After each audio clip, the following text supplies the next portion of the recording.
Magpatuman og pinasahing pamaagi ang General Santos City Police Office sa kampanya niini kontra krimen.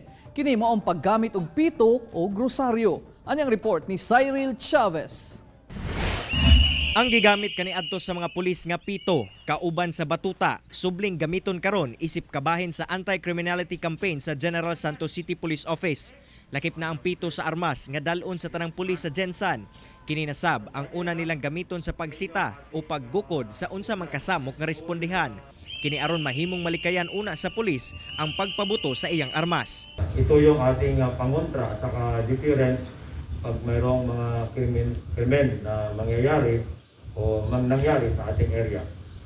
At ito yung ating pasabilis. Pag marinig ito, ibig sabihin meron tayong hinahabol o meron tayong nirespondihan.